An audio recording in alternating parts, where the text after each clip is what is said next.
Hello everybody, this is Bert Dixon here presenting our last lesson of Calculus 2.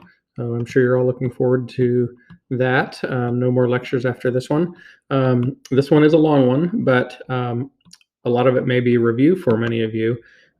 It's on conic sections, and conic sections are things like parabolas and circles and ellipses and hyperbolas and lines. And many of you studied all of those maybe in a high school geometry course.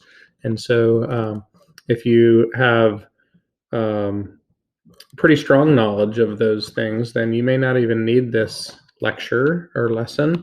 But if you've never studied conic sections or it's been a long time, then it might be a good idea to listen through this lesson.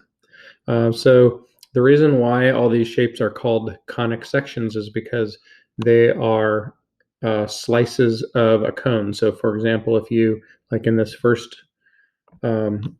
figure, if you slice a cone with a horizontal plane, you just get a circular cross section. So a circle is a slice of a cone. If you tilt that plane a little bit, like in this one, then it becomes an elongated circle, which we call an ellipse.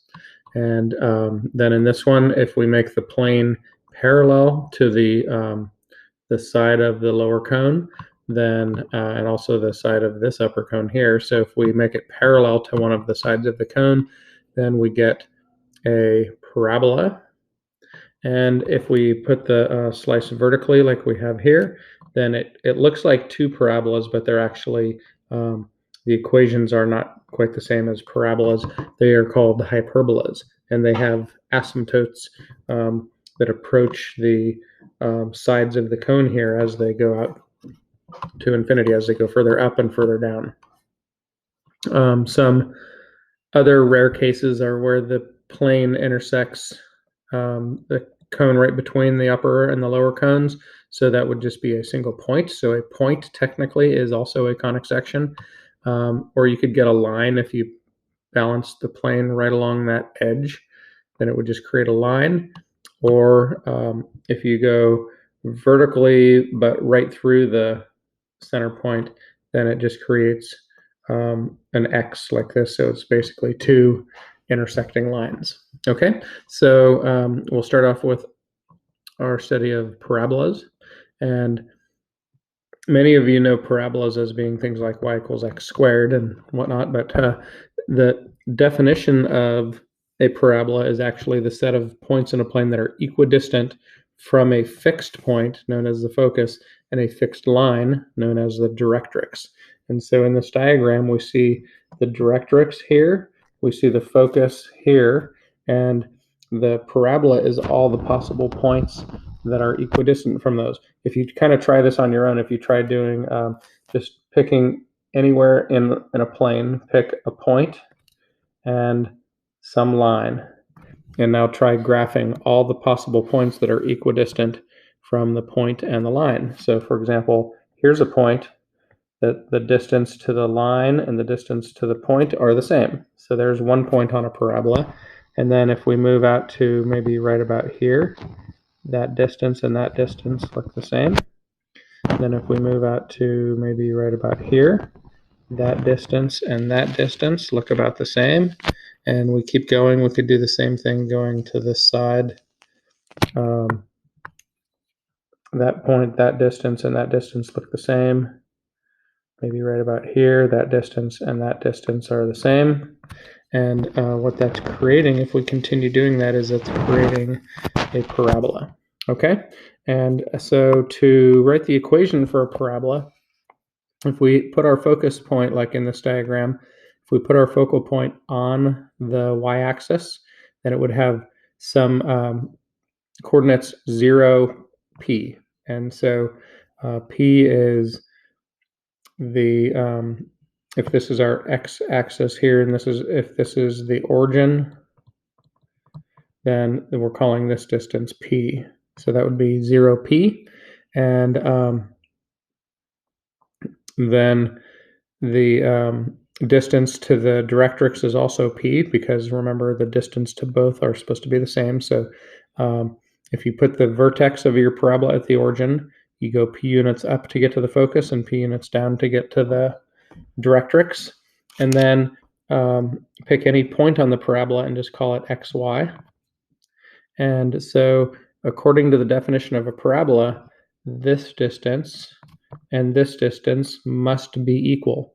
So what I would like you to do is, since we know all the coordinates for all three of these points, F, P, and Q, I would like you to use the distance formula to write the distance formula for FP and the distance formula for QP, and then set them equal to each other and see what you get for an equation.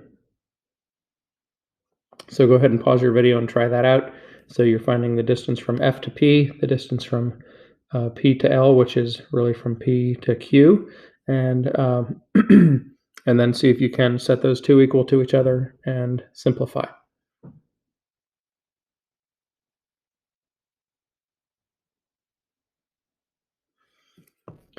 So the distance from F to P would be the difference in the x coordinates squared plus the difference in the y coordinates, y minus p squared. And the length of QP is the square root of x minus x squared. That's the difference in these x coordinates. And the difference in the y coordinates is y minus negative p squared. And so then we want to set these two equal to each other, because that's the definition of a parabola. The distances are equal. And so that means FP has to equal QP in order for it to be a parabola. So that's the square root of x squared plus, if I expand this quantity, that's y squared minus 2yp plus p squared. And that's going to equal the square root of 0 squared plus y. Now this is the same as y plus p squared, because it's minus minus. And so that's y squared plus 2yp plus p squared. And now if we square both sides of this equation, we just get x squared plus y squared minus 2yp plus p squared is equal to y squared plus 2yp plus p squared. The p squareds subtract away, subtract y squared from both sides, those go away. Add 2yp to both sides, and you get x squared equals 4yp, which is the standard form for the equation of a parabola. And that also matches what's up here in this diagram. Okay, so that is the standard form for any vertical parabola with its vertex at the origin. And if we did the same thing with a parabola that goes horizontal, like this one here, we would get a very similar equation. Just switch the x and the y, and we get y squared equals 4px. This one I can rewrite as 4py to fit the equation. Okay, so these are the two equations that we use whenever we have a vertex with its, when we have a parabola with its vertex at the origin 0, 0. So for example 1, we're asked to find the focus and directrix of this parabola, and it doesn't say to graph it, but I think graphing it's a really good idea, because it helps you see what's where and understand what it looks like, and make sure you have all your equations and coordinates correct.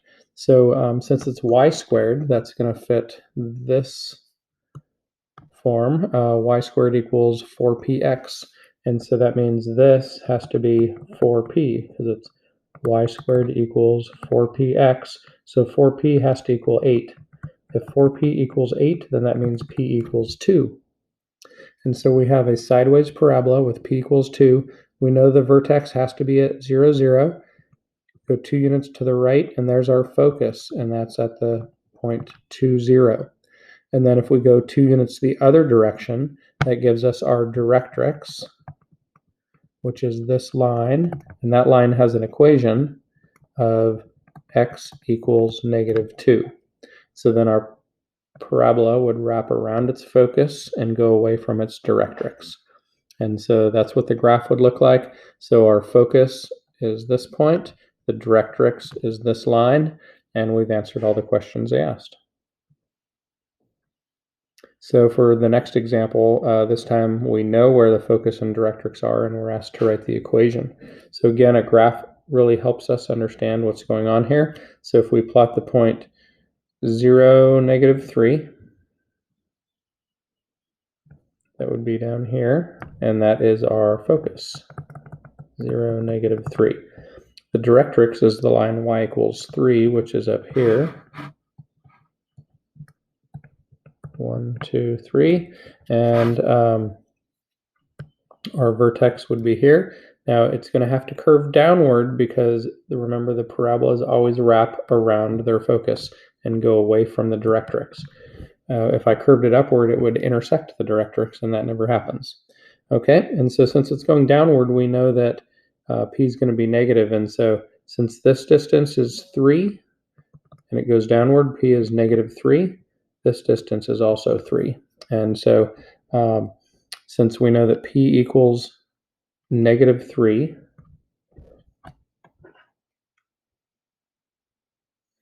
since p equals -3, then we would have x squared equals 4py, and we know that p is -3, so that's going to be -12y. And that's the equation for that one. Next, we're going to look at ellipses. And ellipses have two focal points. So there is a focus here and here. So the plural of focus is F-O-C-I. Some people pronounce it foci and some pronounce it foci. It doesn't really matter. Both are correct. So just understand that the plural of focus is foci or foci. So the foci of an ellipse are always on the longer of the two axes. So we have a major axis here, which is horizontal for this one, and a minor axis here. And so the foci are always on the major axis. They're always on the longer axis. And the distance from the center to each focal point is c, lowercase c. And the definition of an ellipse is a set of points that are such that the sum of the two distances is always constant. So this distance, distance 1, and this distance, distance 2, as we move along the circle, the sum of d1 and d2 will always be the same. So they have a constant sum. And the equation for an ellipse is, as long as it's centered at the origin, can be written in the form x squared over a squared plus y squared over b squared equals 1. And depending on which book you look at, some books always make a the larger of the two. It doesn't really matter which one is a and which one is b. What you need to understand is that in any textbook you're working with, the one that's underneath x is the one that's in the x direction. So this one would have to be a, and then this one would have to be b. So whatever's under x tells you the dimensions of the parabola in the x direction, and whatever's under y tells you the dimensions in the y direction. And so if you look at the value of a, that tells you the distance from the center to the outermost point along the x-axis. So this would be the point A0, and this would be the point -A0. And then in the y direction, this distance is b, so this would be the point 0b, and 0, -b down here. Okay, and then the distance c, I said, is the distance from the center to the focus. That's c, lowercase c, and c can be determined by one of these two equations. If a is bigger than b, then c squared is going to be a squared minus b squared. If a is smaller than b, then c squared is going to be b squared minus a squared. So again, it doesn't matter which one is bigger, which one is smaller. Whatever's under x controls it in the x direction, and whatever's under y controls it in the y direction. And c squared is the difference, the positive difference between a squared and b squared. So if you always put the bigger one first, you're always going to get a positive difference. Okay, so let's work a couple examples out here. So to put each equation in standard form, we're trying to make it look like this. And so we know we need to have a 1 on the right side. So to get a 1 here, I'd have to divide everything by 100. And so then when I simplify that, 25 over 100 is 1/4. So we get x squared over 4. X squared over 4, and then 4 over 100 is 1/25. So we get y squared over 25 equals 1. So now it's in standard form. And so a is 2, b is 5, because that's 2 squared is 4, 5 squared is 25. And so we have our ellipse centered at the origin. In the x direction, we're going to go 2 from the center, because what's underneath x is 2 squared. And then what's underneath y is 5 squared, so we're going to go 5 in the y direction.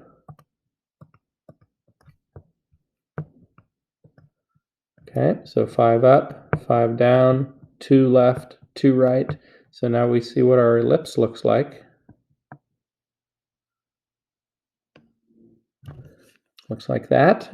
And since the vertical axis is the longer one, this is longer, it's called the major axis. We know that our foci are going to be on the major axis. Oops, I don't think I counted up 5 there. When I drew it, I didn't go up 5, I only went up 4. So I'm going to redraw that. So it goes up 5 units away in both directions. Okay, that's still the major axis. And so whenever we find the focal points, they're going to be on that vertical axis, not on the horizontal one. And so c squared is the difference between these two numbers. So that's 25 minus 4. A squared minus b squared, or b squared minus a squared, it doesn't matter. Bigger one minus the smaller one is 21. So c is equal to the square root of 21. And the square root of 21 is some number between 4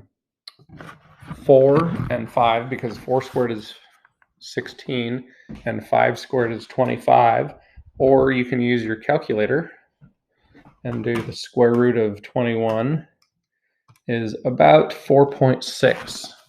And so that'll help us place our focal points, or the foci.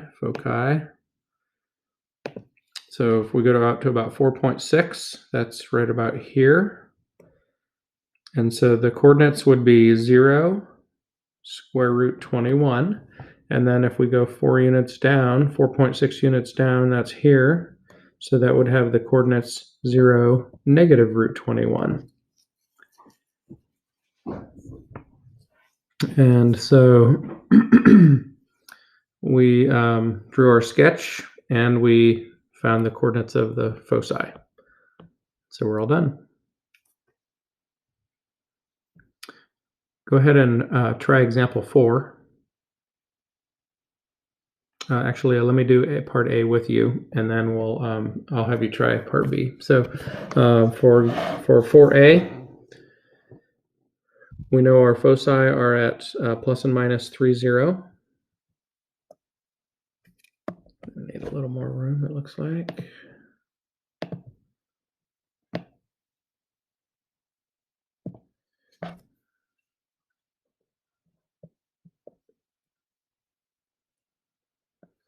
One, 2, 3, 0, negative 1, 2, 3, 0. So those are our focal points, F1 and F2. And the vertices are at 5, 0, and negative 5, 0. And so we know our ellipse, we know this has to be the longer axis, so our ellipse might look something like this. We just don't know how high and low it goes, because we don't know what this dimension is supposed to be. So we can find that. We know our equation is going to look like this. X squared over a squared plus y squared over b squared equals 1. And in the x direction, we know it goes 5, so that's 5 squared. And we also know that that's the larger number. So c squared is equal to 5 squared minus b squared. We know c is 3. So c equals 3 means that's 9 equals 5 squared minus b squared. So that means b squared is equal to 25 minus 9, which is 16. So that means b equals 4. So 1, 2, 3, 4. 1, 2, 3, 4. So on our ellipse would look something like that. And we're trying to write the equation. So now that we know what b is, we can say our equation is x squared over 25 plus y squared over, since b is 4, it's going to be 16 equals 1. And that is the equation for that ellipse. So now pause your video and go ahead and try example B. Press play when you're ready to see the solution. All right, so for example B, if we draw a sketch of what's going on here, we have focal points at 0, plus and minus 3.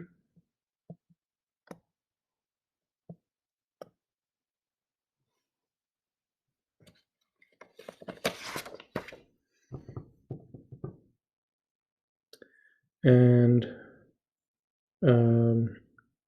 0, plus and minus 5.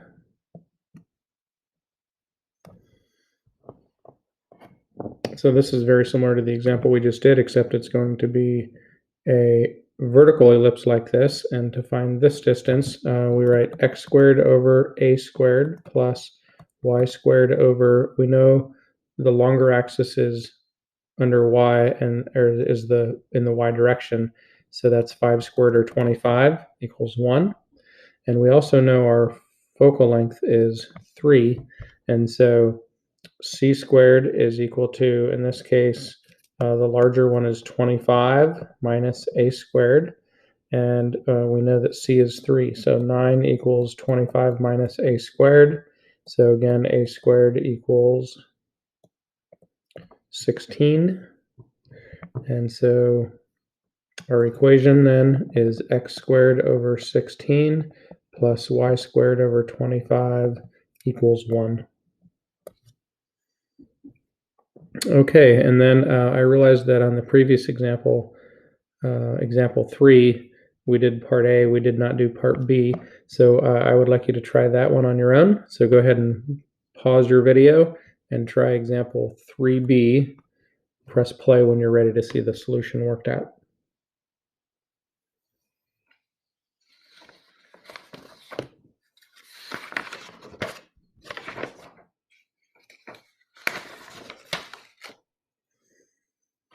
Okay, so for example B, we're going to divide everything by 36. So now we have x squared over 36 plus y squared over 9 equals 1. And so that means we're going to go 6 in the x direction and 3 in the y direction, because this is 6 squared underneath x. So we go 1, 2, 3, 4, 5, 6. 1, 2, 3, 4, 5, 6. So those are vertices. In the y direction, we go 1, 2, 3, because this is 3 squared. 1, 2, 3. Okay, and now we can draw our ellipse. Okay, and since this is the longer axis, we know that our focal points are going to be on that x-axis somewhere. And so to find out where, we say c squared is equal to the larger denominator minus the smaller denominator, and that is 27. So c squared equals 27. C equals the square root of 27, which is 3 root 3. And that's a little bit bigger than 5. 5 squared is 25, and we're looking at the square root of 27. So it's just a little bit above 5.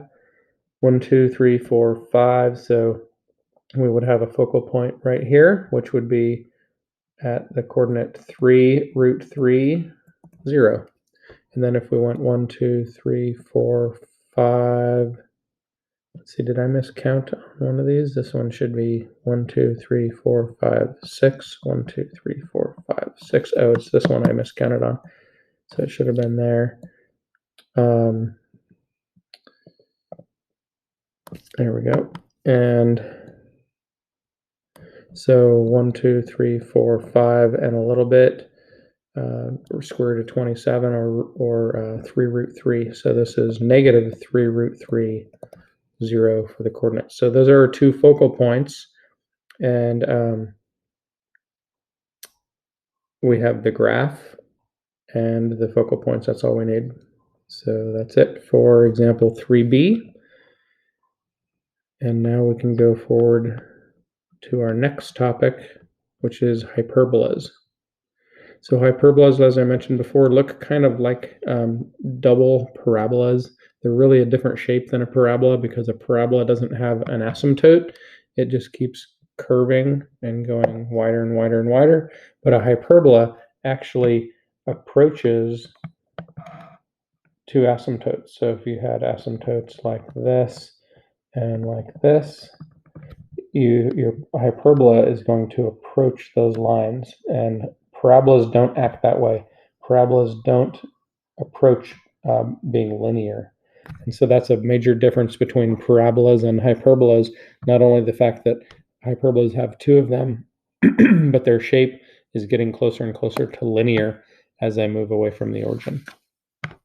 Okay, so we have a center point still at the origin, 0, 0. We would have a focal point at A0 and that's a vertex at A0 and a focus at C0. So the distance from the center to the focus, we're still calling that C, just like we did with ellipses. Okay, and this, let's see. This is the equation that we use to find C. So C squared equals A squared plus B squared. Remember, for ellipses, it was the difference between those, but here it's addition, not subtraction. Okay, so that's a difference in the equations. And this is the equation of a hyperbola if it has a horizontal focal axis. So that means the foci are horizontal from each other. If the foci are vertical of each other, then this is the equation we get. Okay, so a way to remember that, if it goes in the x direction, x comes first. If it goes in the y direction, y comes first. And that's the positive term that is first, and then we subtract the other term. So it's a subtraction sign here, whereas for ellipses, that was always a plus. But for hyperbolas, it's always going to be a minus between the two terms. Okay, so let's see how this works with a couple examples. So for example A, 5a, first we want to put it in standard form. So just like with ellipses, we want a 1 over here. So we're going to divide everything by 144. And we get 144 over 9, or 9 over 144 is 1/16. So this is x squared over 16 minus y squared over 9 equals 1. Okay, and the way that we graph a hyperbola is it starts off very similar to graphing an ellipse. So if this was an ellipse, we would have the origin here. We would go 4 in the x direction, and we would go 3 in the y direction because it's 3 squared underneath y. So that part is just like for an ellipse. But instead of drawing an ellipse here, I'm going to draw a box.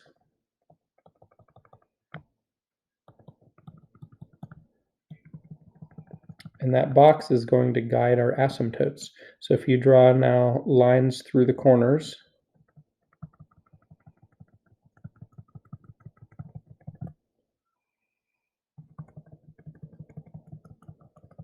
those are going to be asymptotes for our hyperbola. Now, since this one has, since the positive term is the x term, we know it's going to go in the x direction. So we put our vertex right here on the edge of the box, and we approach the asymptote. So when x is the positive, it goes in the x direction. Here's another vertex. It's going to approach the asymptotes from there. And so that is our graph. And now we can find the focal points by saying c squared is equal to 16 plus 9. So that's the sum of the two denominators. C squared equals 25. So C equals 5. And so if we go from the center, we're going to count. Here, let me change color, pen color. We're going to count 1, 2, 3, 4, 5 units from the center. There's our focal point at 1, 2, 3, 4, 5, 0. And then if we go 5 units in the other direction, 1, 2, 3, 4, 5, there's another focal point at -5, 0. And so notice that, again, the hyperbola wraps around its focal points, kind of similar to what parabolas did. Okay, so we have our graph and we have our focal points. That's all we were asked to do with that one. Okay, so now I would like you to pause your video, try example B, and press play when you're ready to check your graph and your focal points.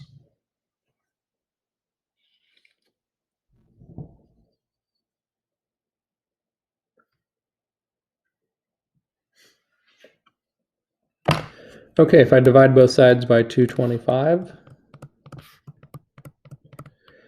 then I get y squared over 9 minus x squared over 25 equals 1. And so since the y is first, this is going to be a vertical hyperbola, meaning it's going to go up and down.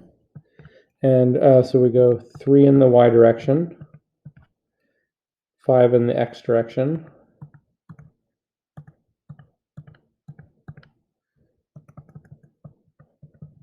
draw our box, draw the asymptotes through the corners of the box.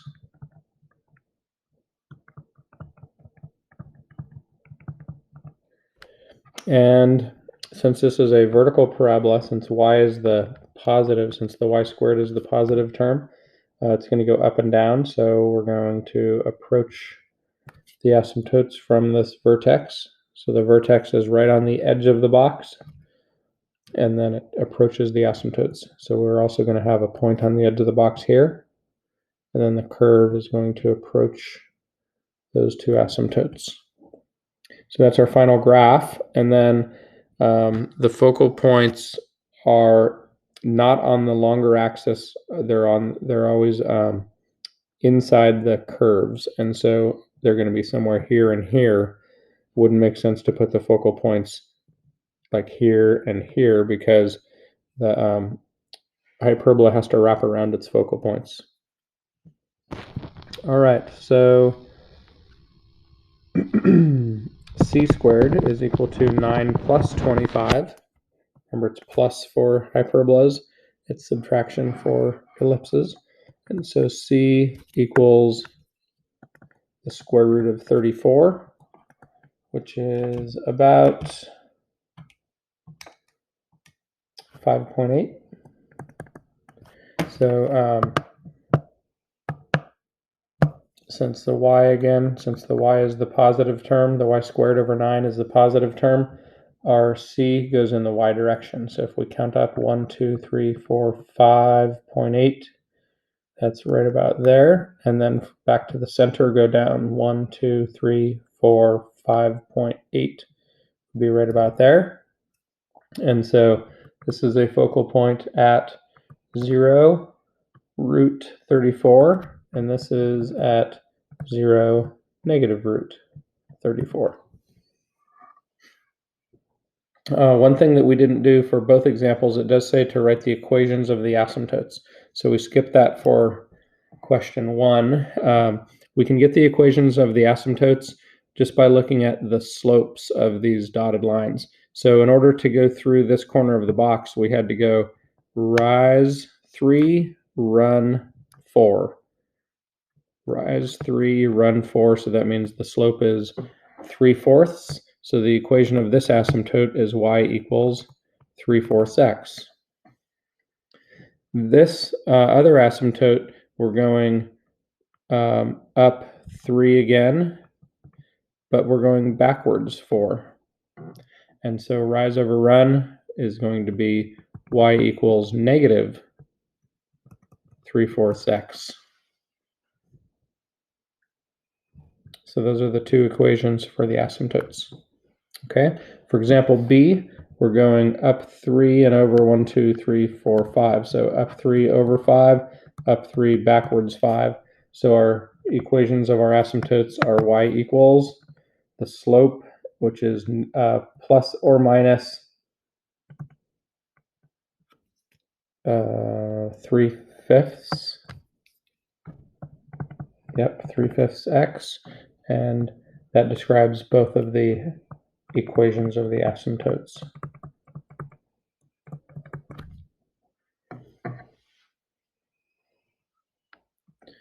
Okay, for example 6, this time we're given the focal points and the asymptotes.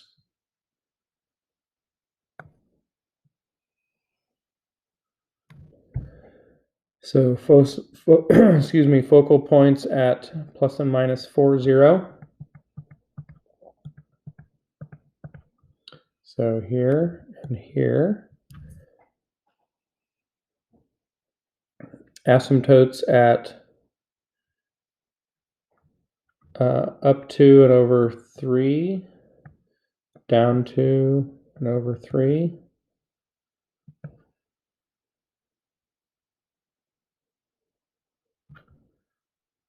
Up 2 and backwards 3. And down 2 and backwards 3.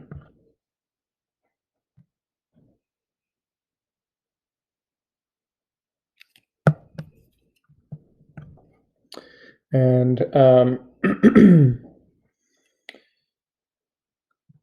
so that means our box would look like this, with the asymptotes going through like this and like this.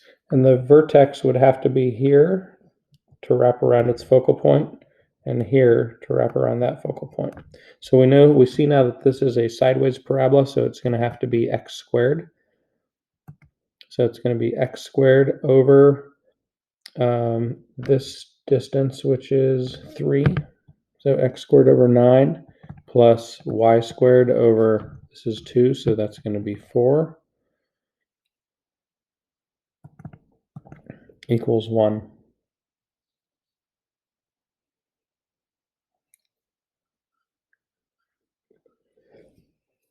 Okay, go ahead and try B. Pause your video. Sketch this out and then see if you can write the equation.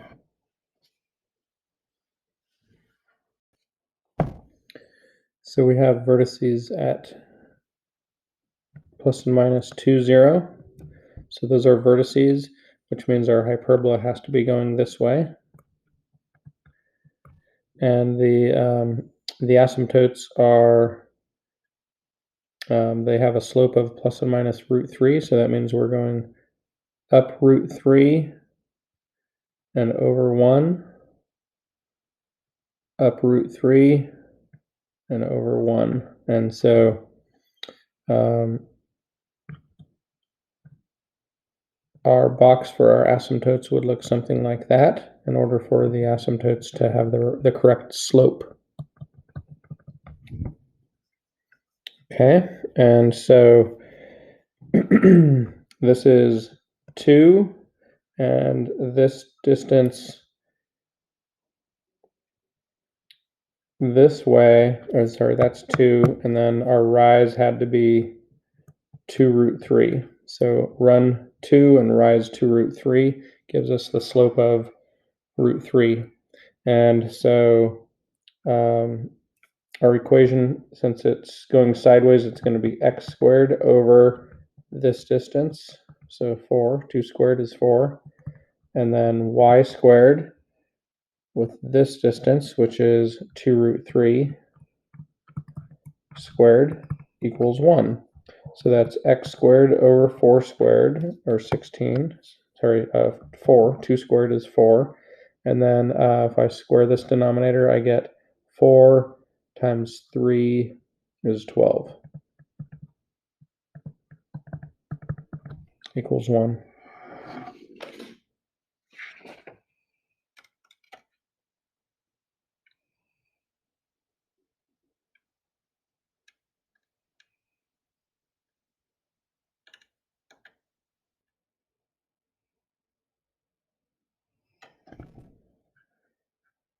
Minus because it's minus for all hyperbolas. So x squared over 4 minus y squared over 12 equals 1.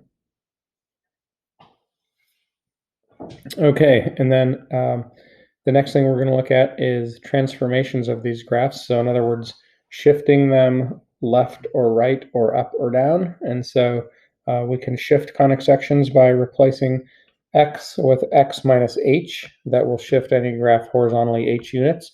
So for example, if I wanted to go to the right 5, I would type x minus 5 squared. If I wanted to replace x with x minus 5. If I want to move the graph up or down, that's with k. And so if I wanted to go down 3, that would be y minus negative 3, because to move down 3, k would have to be negative 3. So then when we simplify that, that would be y plus 3. Okay, so x minus h replaces x, y minus k replaces y, and that will cause the graph to shift x or h units left and right and k units up and down. Okay, so with that in mind, we'll go ahead and graph these. This first one is an ellipse. I can tell because it's plus here, and both x and y are being squared. So what we want to do first is identify the center. So h is 3, k, in order to get y plus 1, when we know in standard form it's y minus k squared, that means k has to be negative 1. And so we know our center is going to be at 3, negative 1.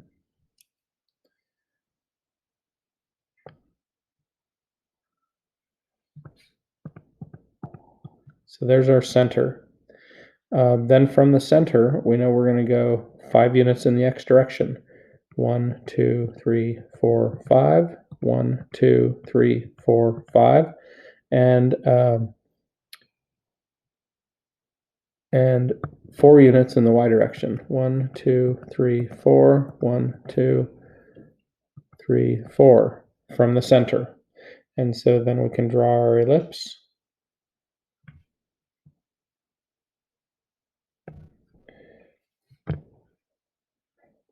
It says sketch the graph and then list the coordinates of the foci. And so our for ellipses, the foci are always on the longer axis, so that's on the x-axis. So we're going to have c squared is equal to 25 minus 16. C squared equals 9, so c equals 3. So that means we go up 3. There's a focal point. So that's at 3, 2.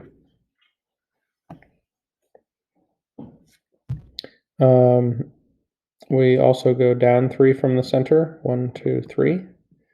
That gives us another focal point at 3, negative 1, 2, 3, 4. 3, negative 4. And so we have our sketch, and we listed both focal points. Okay, I'd like you to pause your video and then try B and C.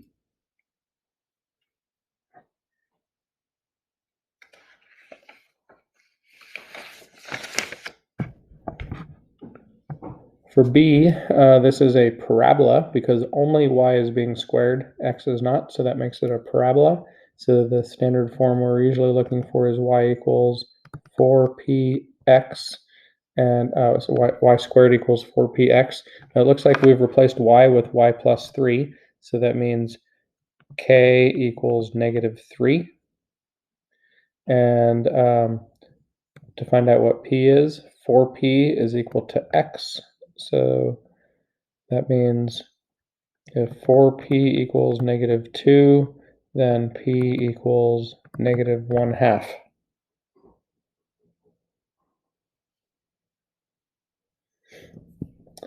And now we're ready to sketch the graph and find the focal points. So when p is negative, that means it opens downward. And our vertex is at 0, -3. 0, -3 is our vertex. This is a sideways parabola because it's y squared. So it's going to look kind of like this. And to find the focal point, the focal distance is -1/2. So we would go,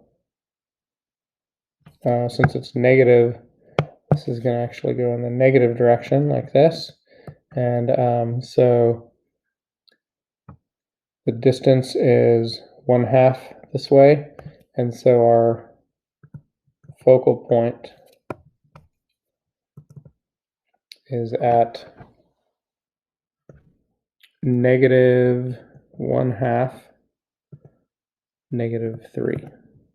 So those are the coordinates for the focal point, -1/2, -3. For part C,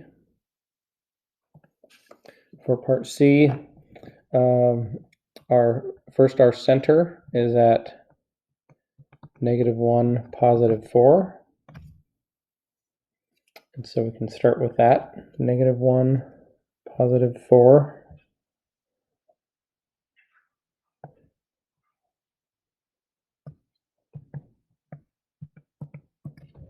So our center is there. And then this says we're going to go 2 units in the x direction. So 1, 2, 1, 2. And this says we're going to go 3 units in the y direction. 1, 2, 3, 1, 2, 3. Then we're going to make a box.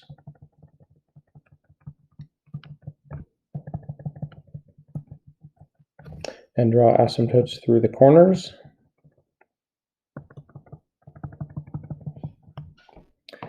And this is a horizontal parabola because the x, remember, if the x squared term is positive, then it's going to go in the x direction. So we'd put a vertex point right on the side of the dotted box and put another one there.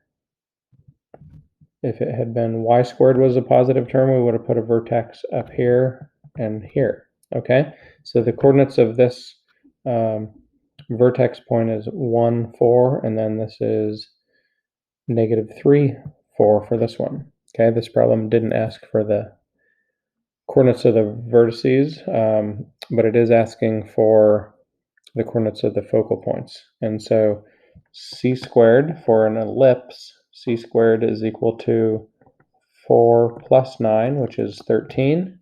So c is the square root of 13. That's this distance. And so to find the coordinates for this focal point, we're going to have a focal point in here somewhere. Square root of 13 is not quite 4. It's 3 point something. So 1, 2, 3 plus a little bit. So this point is going to be at -1 is the x value it started with, plus the square root of 13. So that's one focal point. The other one is going to be over here at -1 minus the square root of 13.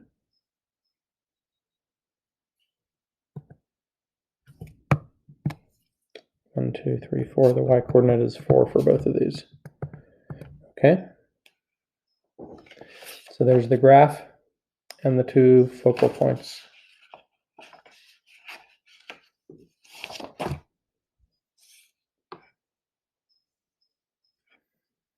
Okay, so there is a list of study problems here. The odds on page 686 would be good practice, especially if you've never learned conic sections before. Then you really need to get a lot more practice. If you have done conic sections and you just need a review, these would be good problems to review and then check your answers. Check the answers to the odd numbered problems in the textbook. So that's it for our last lesson. Take care. Have a good day.